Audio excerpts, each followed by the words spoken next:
감사합니다. 네, 오늘은 시편 78편 말씀 가지고 전체를 볼 건데요. 너무 길기 때문에 1절부터 8절까지만 읽었습니다. 말씀 제목은 하나님의 진노를 두려워하십시오라는 제목으로 말씀 전하도록 하겠습니다.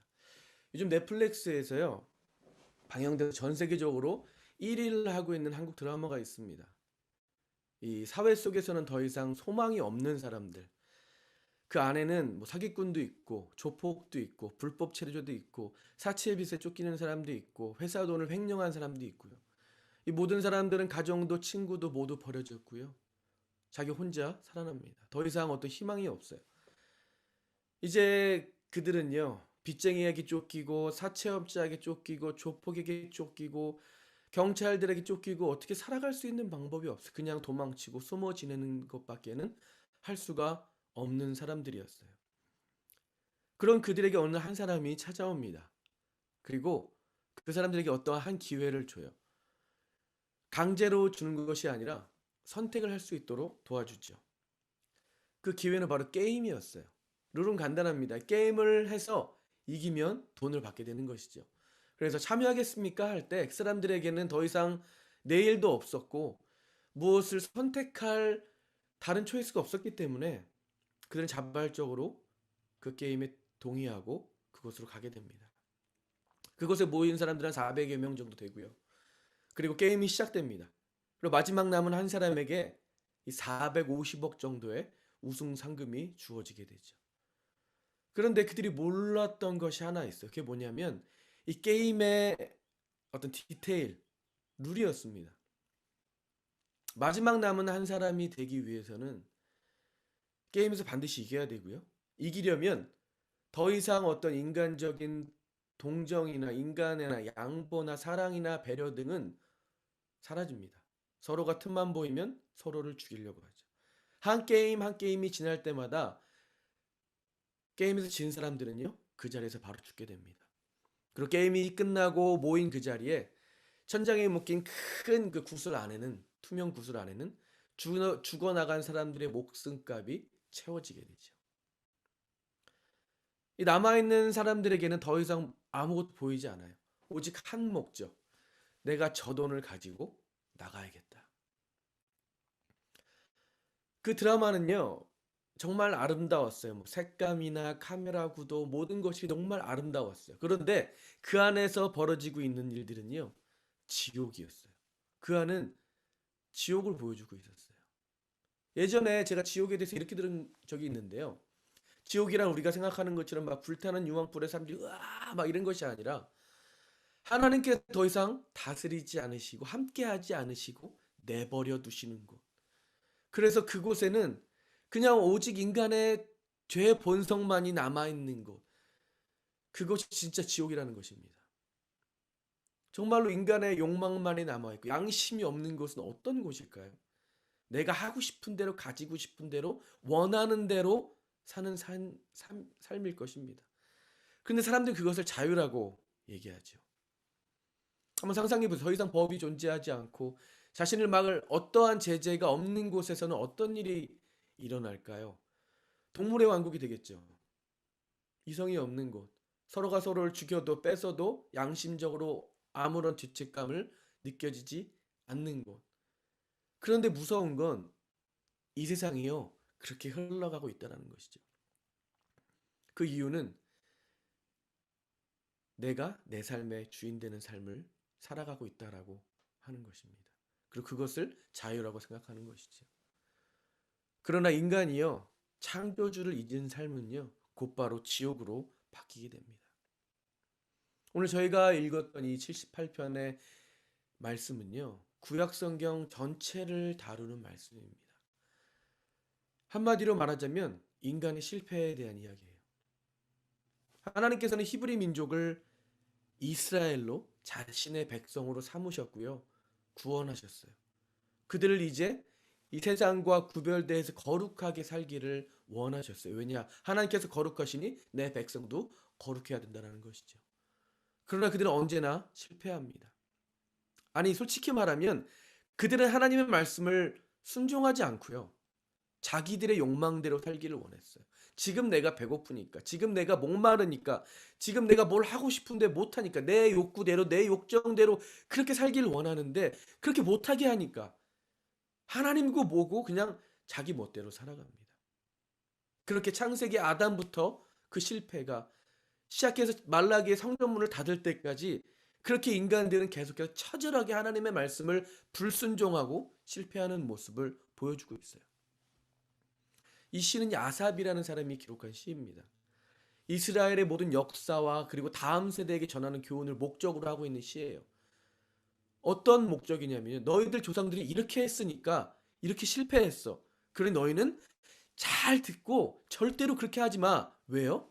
그렇게 하면 하나님의 진노를 받으니까, 하나님의 심판을 받으니까 그렇게 하지 마. 너희 조상들이 이렇게 실패했잖아. 너희는 이렇게 살지 마. 하나님의 말씀을 듣고 말씀을 지키며 하나님의 백성답게 그렇게 살아가. 그렇지 않으면 하나님의 진노가 너에게 쏟아질 거야. 라는 교훈의 목적이 이 시에 담겨 있는 것이죠. 우리 1절 그리고 6절부터 8절까지 다시 한번 보겠습니다. 내 백성아 내 교훈을 들으며 내 말에 귀를 기울여라. 이는 그들로 후대 곧 태어날 자손에게 이를 알게 하고 그들은 일어나 그들의 자손에게 일러서 그들로 그들의 소망을 하나님께 두며 하나님께서 행하신 일을 잊지 아니하고 오직 그의 계명을 지켜서 그들의 조상들이 곧 완고하고 패역하여 그들의 마음이 정직하지 못하며 그 심령이 하나님께 충성하지 아니하는 세대와 같이 되지 아니하게 하려 하심이로다.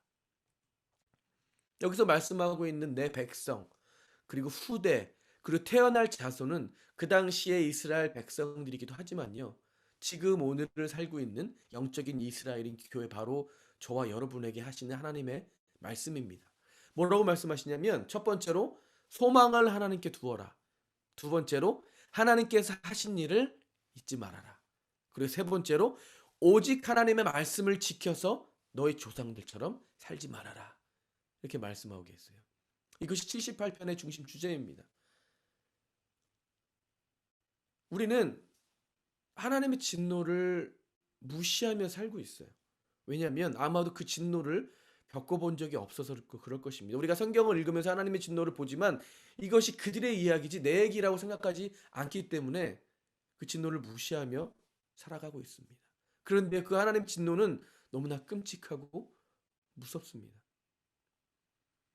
하나님은요, 하나님을 무시하고 자신만을 위해 사는 사람들에게 반드시 하나님의 진노의 심판을 부으세요. 구약의 많은 선지자들이요, 계속해서 경고했어요. 너희 그렇게 살면 하나님의 진노가 임할 거야. 빨리 회개하고 돌아와. 그렇지 않으면 하나님의 진노의 불이 너에게 쏟아질 거야. 라고 계속해서 경고했어요. 이날을 The Great Day of the Lord라고 불렀습니다. 여호와의 큰 날. 바로 심판의 날입니다. 스바냐 1장 보시면요. 이렇게 말하고 있습니다. 여호와의 큰 날이 가깝도다. 가깝고도 빠르도다. 여호와의 날의 소리로다. 용사가 거기서 심히 슬피 우는도다. 그날은 분노의 날이요 환난과 고통의 날이요 황폐와 패망의 날이요 캄캄하고 어두운 날이요 구름과 흑암의 날이요.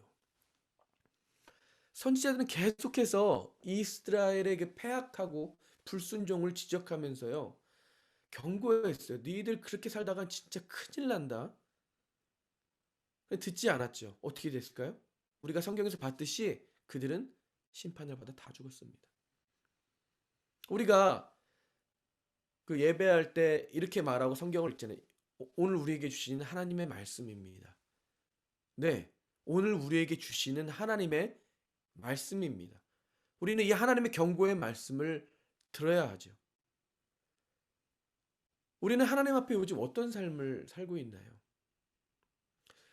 지금 오늘 이 78편을 보시면요. 하나님은 이방인들에게 경고를 하는 것이 아니라 이스라엘 백성들에게 경고를 하고 있어요. 하나님의 진노의 불을 받았던 그 조상들은 이방인이 아니라 이스라엘 백성이었다는 것이죠. 그들이 예배를 열심히 드리지 않았을까요?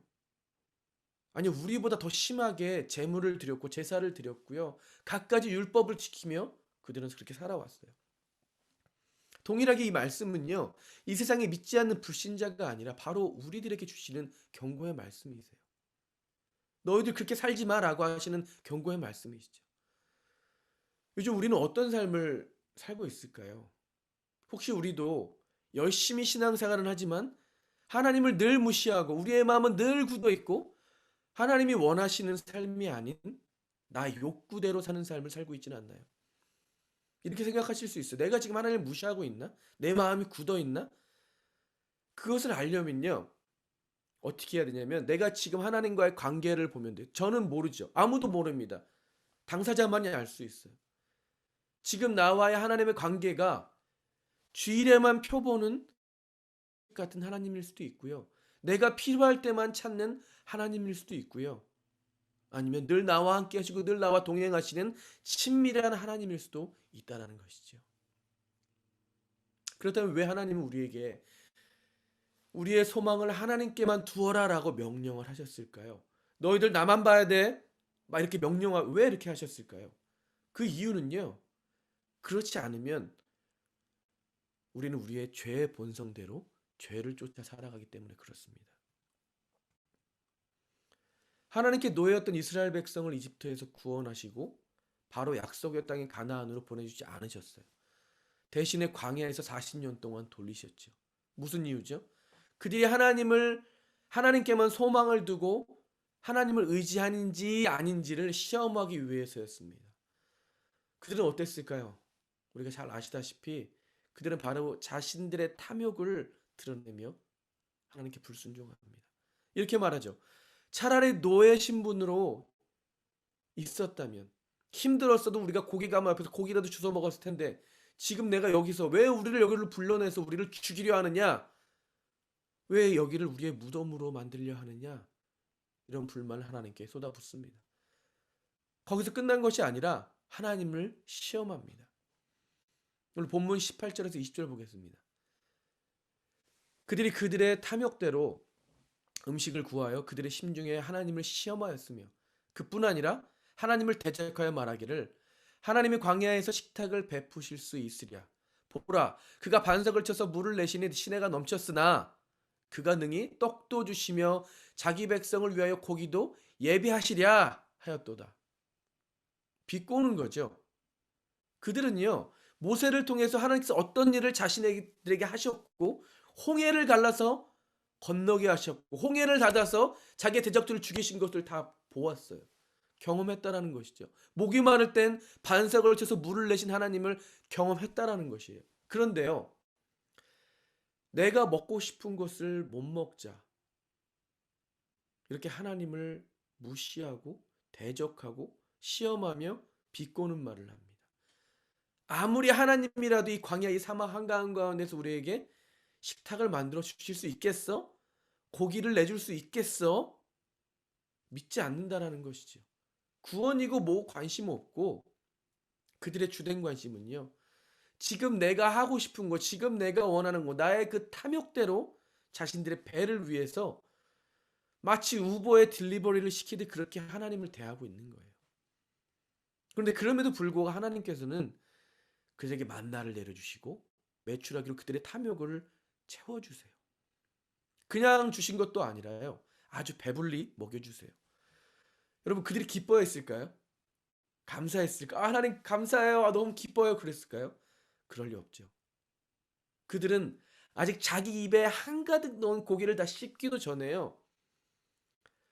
다른 것을 더 먹기 위해서 눈을 붉히고 살피고 있어요. 본문 29절에 30절 보겠습니다. 그들이 마음껏 먹고 배불렀다. 세 번역입니다. 하나님은 그들이 원하는 대로 넉넉히 주셨다. 그러나 먹을 것이 아직도 입속에 있는데도 그들은 더 먹으려는 욕망을 버리지 않았다. 여러분 어떠세요? 저와 여러분은 이들과 다를까요? 우리는 이 말씀을 보면서 이 은혜도 모르는 나쁜 놈들 이렇게 이들을 정죄하시겠습니까? 저와 여러분은요. 이스라엘이 경험했던 것보다 훨씬 큰 기적을 경험한 사람들이에요. 하나님이신 당신이 우리를 위해서 이 땅에 오셔서 우리 죄를 위해 죽으셨고 다시 부활하셨고요. 그로 인해서 우리는 죄와 죽음의 노예에서 구원받게 되었어요. 그리고 성령 하나님의 인도하심을 따라서 성령 하나님의 돌보신 가운데 우리가 거룩함으로 지어져 가고 있습니다. 그렇게 약속의 땅을 향해 가고 있죠. 우리 또한 이들과 똑같이 광야의 삶을 지금 살고 있다는 것입니다. 그런데 요즘 우리의 삶을 보면 이들과 별반 다름이 없는 삶을 살아가고 있다는 것입니다.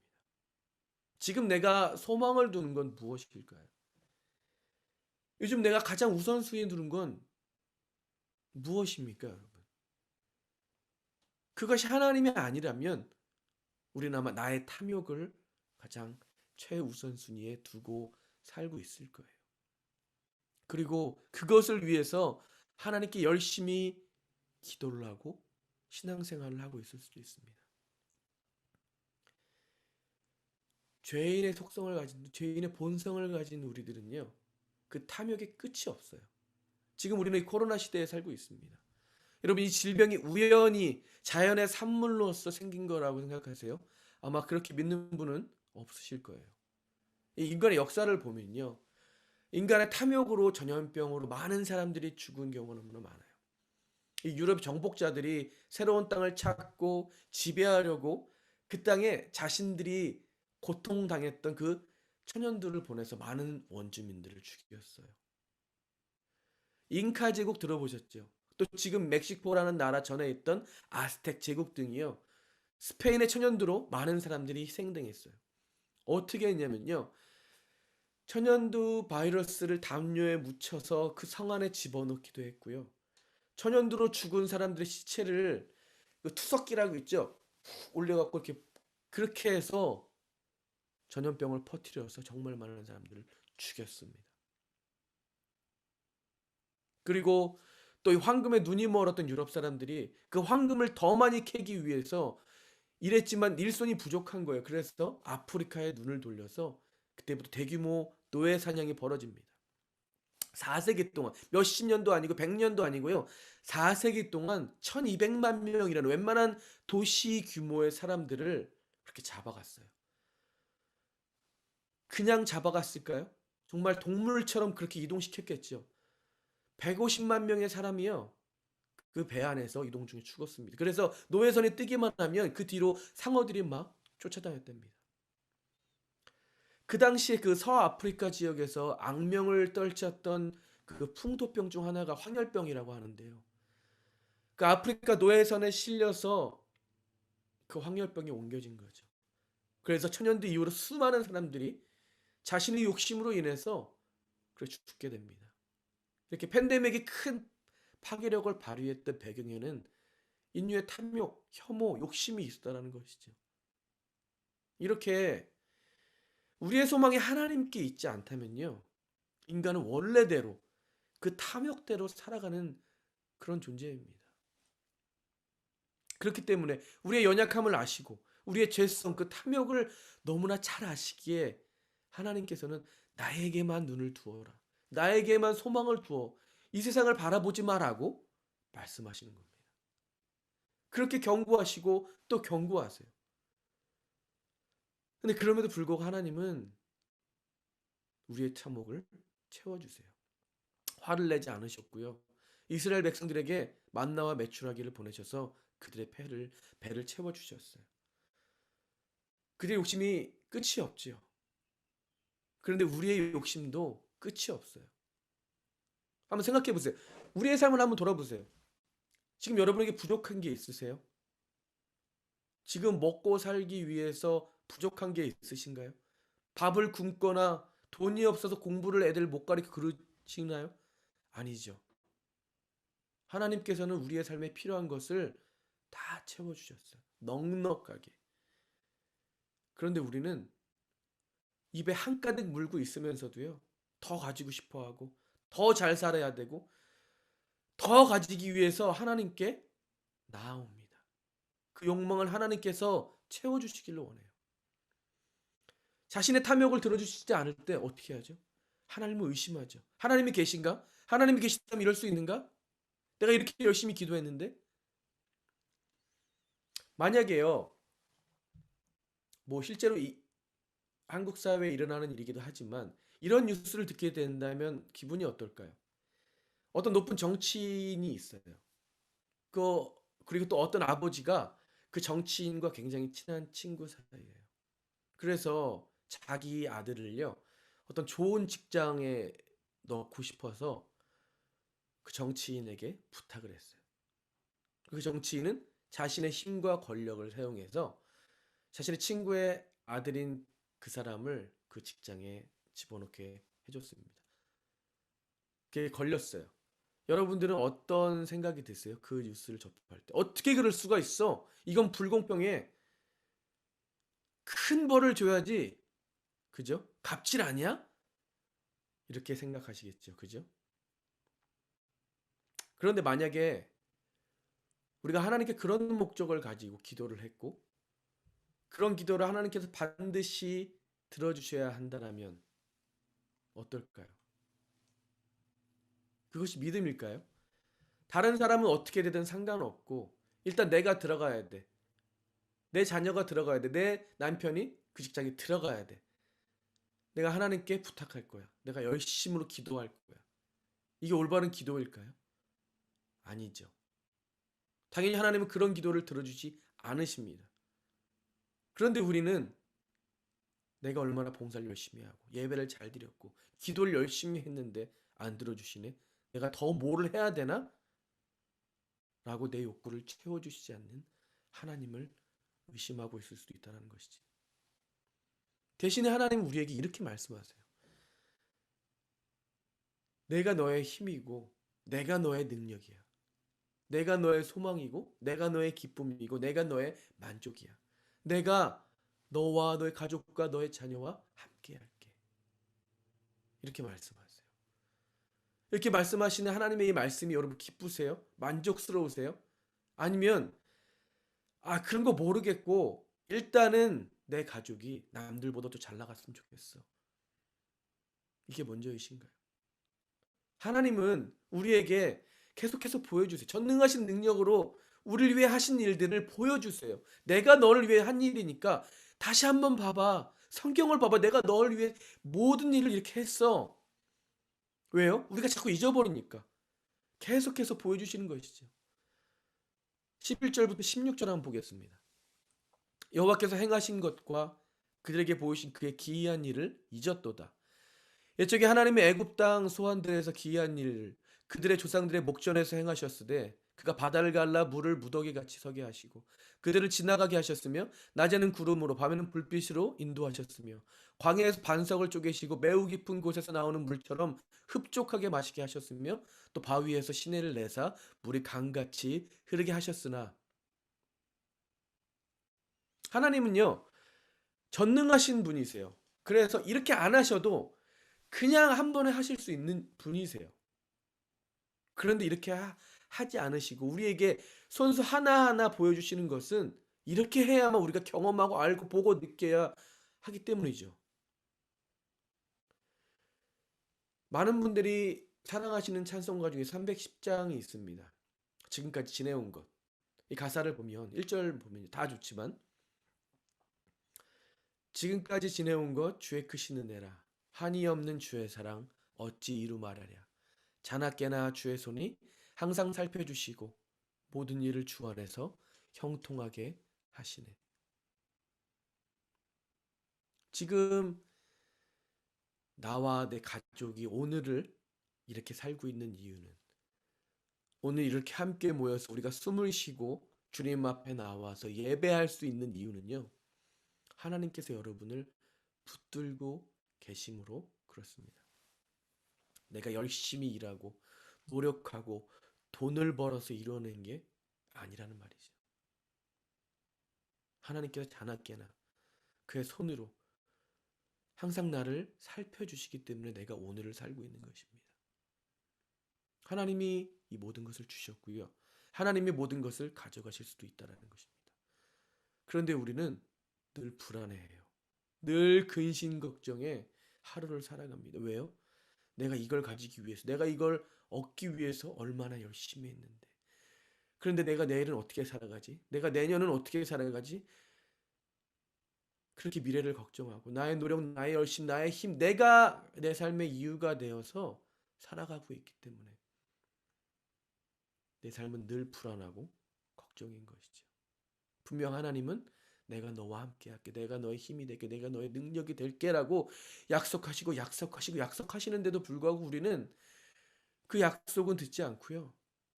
어떡하지? 어떻게 살아가지? 이렇게 늘 근심 걱정 가운데 나의 열심으로 살아가고 있는 것입니다. 여러분, 이것이요, 하나님께 범죄하고 배반하는 행동입니다. 17절과 32절에는 이렇게 기록하고 있습니다.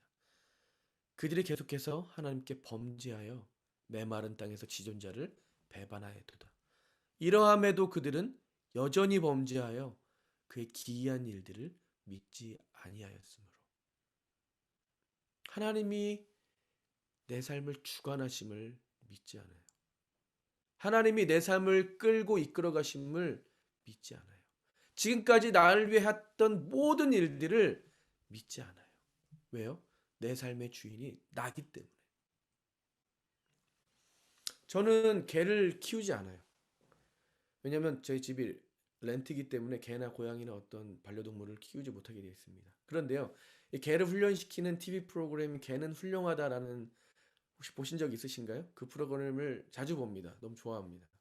보통 위험한 개들, 사람을 물거나 말을 듣지 않는 컨트롤하기 힘든 개들을 이 개통령이라고 불리는 훈련사의 강혜옥 씨가 나와서 개들을 훈련시켜 변화시켜주는 어떤 그런 프로그램인데, 보면서 참 흥미로웠던 것이 무엇이냐면 거의 80에서 90%가요 개의 잘못이 아니었어요. 주인의 잘못으로 인해서 개가 나쁘게 변화간다는 것이죠. 개가 더 이상 보호자로 여기지 않아요. 주인으로 여기지 않아요. 그렇기 때문에 말을 듣지 않죠. 내가 너를 보호하고 있어. 내가 이 집의 주인이야. 그래서 자기가 하고 싶은 대로 해요. 밥 줘, 간식 줘. 막 주인에게 짜증내고 으르렁대고요. 네가 나를 만져? 물고요. 막 협박해요. 막 사람이 오면 아 짜증나. 저리 안 가? 들어오지 마. 내 집이야. 여기 내 구역이야. 확 물어버릴까 막. 이렇게 성질이 난폭한 개로 변해갑니다. 자기가요 그 집의 주인처럼 행동해요.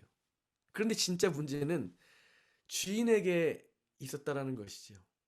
그래서 이 강혜옥 씨가 개들과 주인에게 어떤 솔루션을 주냐 보니까 단 한 가지, 그냥 진짜 주인이 누구인지, 누가 너에게 밥을 주고 누가 너를 돌보는 사람인지를 확실하게 인식시켜주는 훈련을 시킵니다.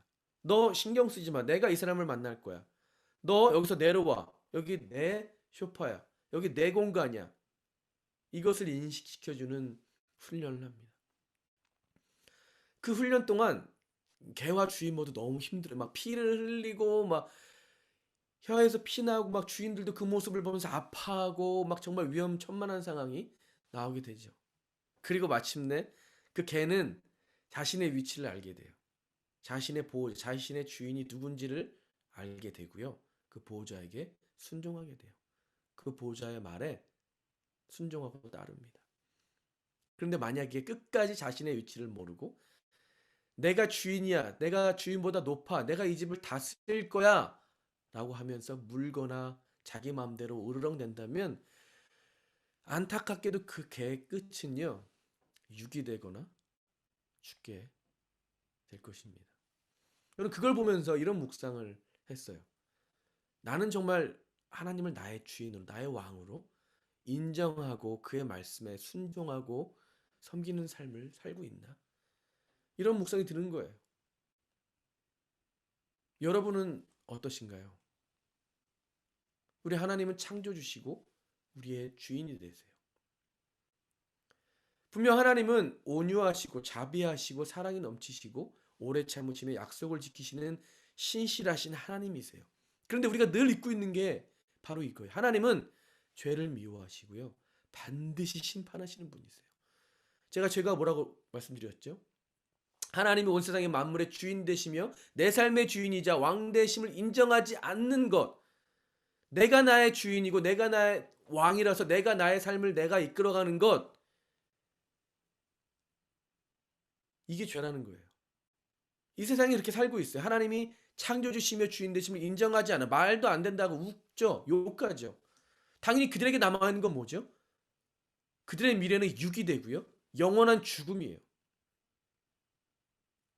그러나 이 땅에서 그들은 잘 먹고 잘 살 거예요. 자신의 힘으로. 열심히 자신을 위해서 그렇게 잘 살 거예요. 왜냐? 자기 자신이 내 삶의 주인이기에 내 삶을 내가 이끌어가는 것이죠. 그렇기 때문에 이 세상에 잘 먹고 잘 사는 사람이 너무나 많은 것입니다. 불법을 저지르고 남과 상관없이 나를 위해서 그렇게 살기 때문에 잘 사는 거죠. 그런데 그들에게 한 가지 공통점이 있다는 거 아세요? 그들은 늘 걱정과 근심 가운데 살아가요. 늘 우울감에 빠져 있고요. 그렇게 미래를 걱정하고 하루하루를 살아갑니다. 그들에게 기쁨과 평강이 있을까요? 없어요. 잠시뿐이겠죠. 그러다 그들은 그렇게 죽게 되는 것이죠. 그런데요, 저와 여러분은 하나님이 그렇게 살도록 내버려 두시지 않으세요. 하나님께서는 온 땅의 창조주가 되시고 구원자 되심을 우리로서 알게 하시려고, 내가 너의 주인이야, 내가 너의 구원자야, 내가 너의 왕이야를 알게 하시려고 크게 혼내세요. 그렇게 광야의 1세대는 모두 죽었어요. 두 번째 세대는 괜찮을까요? 하나님이 그들을 가나안 땅에 집어넣으셨지만 그 땅에 들어가서도 하나님을 잊어버리고 가나안 이방인들이 만든 그 신을 찾아가 빌었어요. 그들과 결혼했어요. 그렇게 우상 숭배를 했고요. 그렇게 하나님 없이 자기들을 위해서 살아갔어요. 자기들의 욕정대로 그들과 결혼하고 다시 범죄합니다.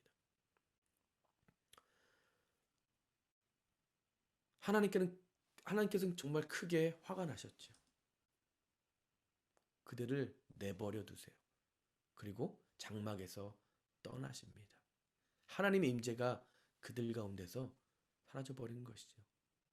56절부터 60절 보도록 하겠습니다.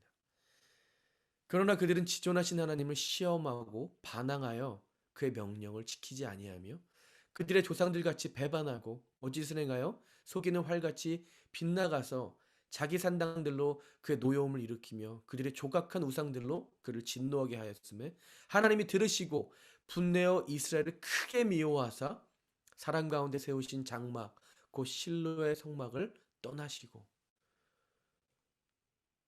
그들에게 어떤 일이 벌어질까요? 하나님의 임재가 떠난 그들에게는 어떤 일이 벌어질까요? 그들을 가나안 족속들의 손에 넘겨주십니다.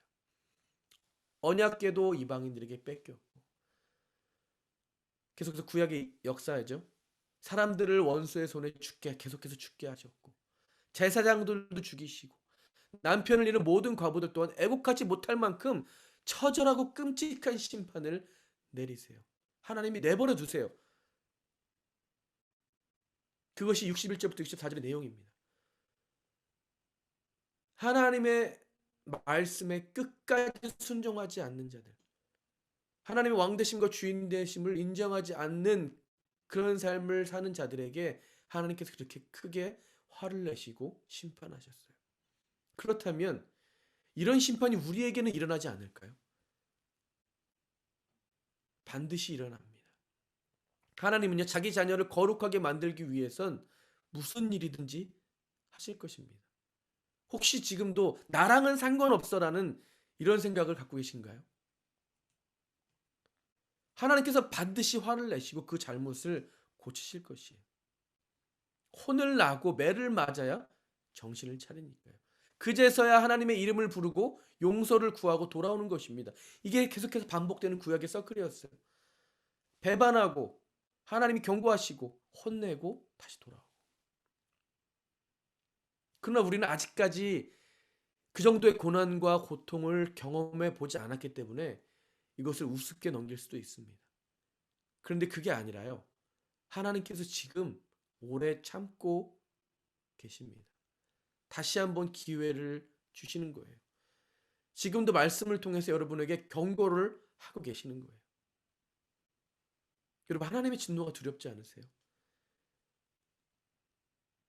나와 내 자녀와 내 남편의 성공을 위해서 자녀가 하나님을 경외하지 않는 삶을 살고 예배를 정말 하찮게 여기는 삶을 살고 있는데, 너는 공부를 더 해야 되니까, 너는 이제 좋은 대학과 직장을 가져야 되니까 그때 해도 괜찮아라는, 혹시 이런 무서운 생각을 갖고 계시지 않으신가요? 괜찮을까요? 내 남편이, 내 부인이 하나님을 두려워하지 않고 예배를 정말 하찮게 여기는, 교회를 우습게 여기는 삶을 살고 있는데 그것이 괜찮을 거라고 생각하십니까? 하나님께서 그것을 그냥 두실 거라고 생각하세요?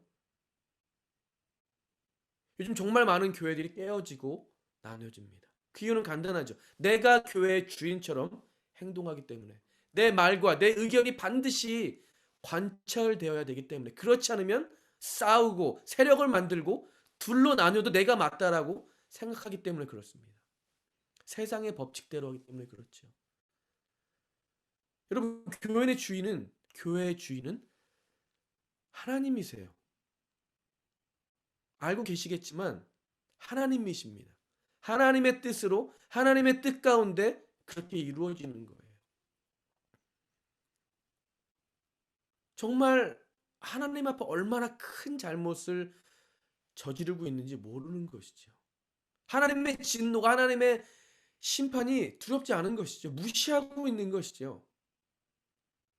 여러분, 예수 그리스도가 피값으로 사신 교회를 세력을 만들고 자기 의견이 관철되지 않는다고 둘로 나눠버리는 그런 것이 얼마나 큰 죄인지를 모르는 것이죠. 하나님께서는 반드시 그 값을 물으실 것입니다. 이스라엘은 하나님의 그 심판을 그렇게 받았어요. 그제서야 회개합니다. 그제서야 그들은 울고 살려달라고 부르짖습니다. 그런데요, 그 회개가 거짓이었어요. 뭐 그 당시에는 진심이었을 수 있겠지만 잠시뿐이었어요. 다시 죄로 돌아갑니다. 34절에 35절 이렇게 말씀합니다. 하나님이 그들을 죽이실 때 그들이 그에게 구하며 돌이켜 하나님을 간절히 찾았고, 하나님이 그들의 반석이시며 지존하신 하나님이 그들의 구속자임을 기억하여도다. 34절 다시 한번 보겠습니다. 24절이네. 네. 그들은 그렇게 울고 불고 하나님을 찾았고 다시 뒤돌아서는 다시 하나님을 배반하고 불순종했어요. 그럼에도 불구하고 하나님은 그들에게 자비를 베푸셨어요. 그들은요, 죄에 대한 벌을 받고 또 혼나고 다시 돌아오고 다시 죄를 짓고 다시 경고를 듣고 다시 혼나고 다시 돌아옵니다. 정말 끊어질 수 없는, 고칠 수 없는 악한 본성이었어요. 그런데 만약 이때 하나님께서 왜 자비를 베푸셨냐면, 이때마다 하나님께서 벌을 주셨다면 그들은 아마 남아있지 못할 거예요. 아마 이스라엘이라는 족속이 이 땅에서 사라졌을 겁니다. 그 어떠한 제사로도 그들의 죄를 용서받을 수가 없었을 거예요. 그렇기 때문에 그들에게 완전한 제사, 완전한 제사장, 완전한 제물이 필요했던 것입니다. 저와 여러분이 받아야 할 이 모든 죄에 대한 진노를요, 하나님께서 완전한 제물, 어린 양이신 예수 그리스도께로 쏟아 부으셨어요. 우리는 계속해서 죄를 짓고 있는데 이제 우리가 불의한 자가 아니니 의로운 자로 여겨주신다는 것, 이것이 얼마나 큰 은혜입니까? 이렇게 하나님은 우리에게 자비를 베풀어 주셨어요. 바울은 로마서에서 이것을 이렇게 설명하고 있습니다. 3장 25절 26절입니다. 이 예수를 하나님이 그의 피로써 믿음으로 말미암는 화목제물로 세우셨으니 이는 하나님께서 길이 참으시는 중에 전에 지은 죄를 관과하심으로 자기의 의로우심을 나타내려 하심니, 곧 이때 자기의 의로우심을 나타내사 자기도 의로우시며 또한 예수 믿는 자를 의롭다 하려 하십니다. 내가 의로운 게 아니라, 내가 죄를 안 진 게 아니라, 나는 죄를 짓고 나는 불의한 자였는데 예수 그리스도의 피로써 우리를 의롭다라고 불러주신다는 것이죠. 그런데 우리가 이 예수 그리스도의 피를 통해 얻게 된 구원의 감격이 사라지고 말씀에 대한 사랑이 약해질 때 우리는 바로 죄 가운데 다시 빠지게 되는 것입니다. 그리고 불순종하게 되는 것이죠. 그래서 말씀이 그분이 하신 일을 기억하라. 그리고 다음 세대에게도 전해라 라고 지금 시인은 계속해서 하나님의 말씀을 선포하고 있는 것입니다. 나뿐만이 아니라 내 자녀에게도 하나님이 하셨던 일들을 제대로 가르치고 기억시키라는 것입니다. 그래야 내 자녀가 구원을 받게 되고 하나님의 진노를 피하게 되기 때문에 그렇습니다. 이것보다 중요한 게 있을까요? 내 자녀가 구원을 받는 것, 이것보다 중요한 게 있을까요? 그렇기 때문에 오늘 말씀은 너가 먼저 기억하고 그리고 내 자녀에게도 똑바로 가르치라 라는 것입니다. 그리고 또 한 가지가 우리에게 남아있어요. 예수님께서는 이 땅에 다시 오십니다. 반드시 다시 오십니다. 그리고 그때 하나님의 진노의 잔이 부어지게 됩니다. 우리가 예배 초반에 고백하는 사도신경 이렇게 말하죠. 산자와 죽은 자를 심판하러 오시리라. 주님이 다시 오실 때 반드시 최후의 심판이 올 것입니다. 그때 영적으로 산자와 죽은 자, 그리고 이미 육체의 죽음으로 있는 자들, 그리고 그때 살아있어서 예수 그리스도의 오심을 보는 자들, 이 모두에게 하나님의 심판이 임할 것이에요. 모든 자들은 다시 다 살아날 거예요. 그리고 예수 그리스도 안에 있는 자들은 영원한 생명을 받게 될 것이고요. 끝까지 불순종하며 자기를 위해 살아왔던 영적으로 죽은 자들은 영원한 죽음을 선고받을 것이에요. 마지막 심판이 반드시 찾아올 것이라는 것을 교회인 저와 여러분은 늘 기억하고 살아야 하는 것입니다. 말씀을 정리하겠습니다. 제가 군 생활을 할 때 가장 기억에 남는 한 가지가 있다면 그건 바로 유격 훈련이었어요. 이 30kg의 무거운 가방을 메고 총을 메고 40km의 거리를 산을 타고 그렇게 유격장까지 가는 그 행군의 시간이 너무나 힘들었어요. 발에는 온갖 물집이 잡히고 정말 이제 머리가 노래지고 하얘져서 쓰러질 것 같다라고 생각이 들 때쯤 그것이 도착합니다. 그런데 정작 힘든 건 그때부터였어요. 그곳을 갔던 모든 사람들, 그 군인들이 오기 전에 무엇을 했었던 어떤 직업이든 학력이 높든 낮든 돈이 많았든 적었든 머리가 좋든 나쁘든 부모가 금수저이든 아니든 그곳에선 다 평등합니다. 그냥 훈련병으로 불렸어요. 올빼미, 뭐 몇 번 올빼미 이렇게 불렸죠. 그리고 그때부터 지금까지 썩어 빠져있던 정신과 우리의 게을렀던 육체가요. 그 4박 5일 동안 그 훈련 가운데 완전히 바뀌어져 버립니다. 이 눈이 보이지 않는 그래 더 무서운 그 빨간 모자를 쓴 교관들은 얼음처럼 차가웠고요. 표정이 없었어요. 사람이 아닌 것처럼 느껴졌습니다. 그들은 우리의 육체와 정신을 변화시키는 일에 정말 최적화된 사람들이었어요.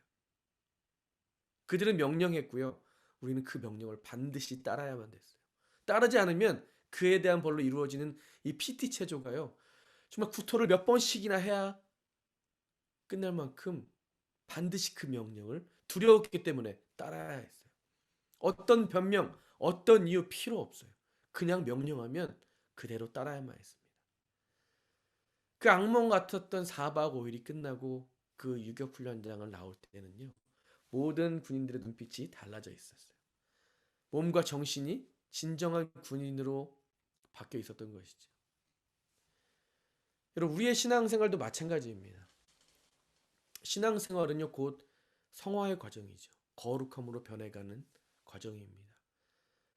내 편을 들어주고 나의 핑계와 응석을 받아주는 분과의 관계가 아니라는 거예요. 이 유격장의 조교들처럼 그들의 명령을 듣는 것과 같습니다. 우리가 오해하고 쉽게 놓치는 것이 이것이죠.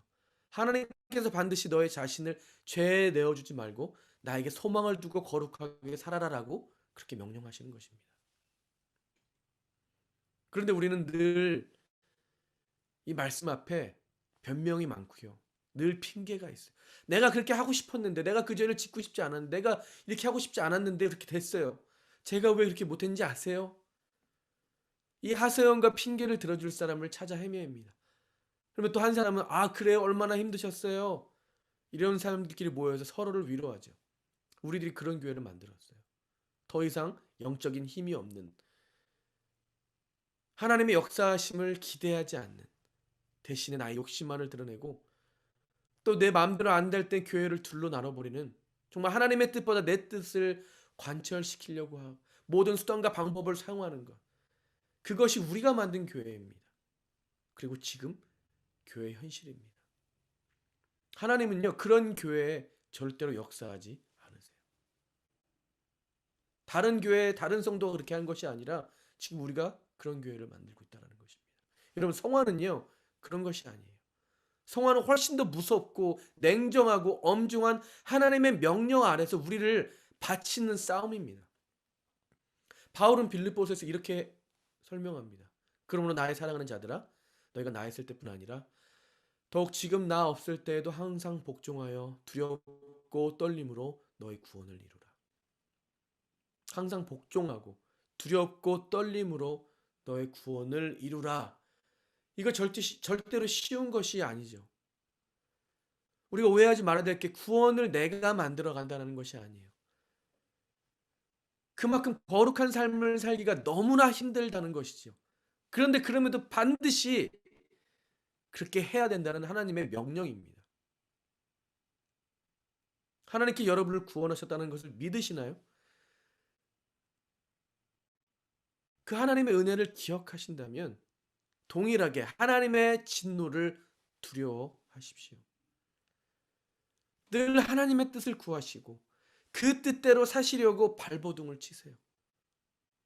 내 자녀가, 내 남편이, 내 아내가 하나님을 두려워하고 교회를 예수님처럼 잘 섬기도록, 그리고 모든 공적 예배에 최선을 다해서 드릴 수 있도록 그것의 모든 것을 바치시기 바랍니다. 그것이 하나님의 백성다운 성화되는 삶이고요. 두렵고 떨림으로 우리의 구원을 이루어가는 삶인 것을 기억하시기 바랍니다.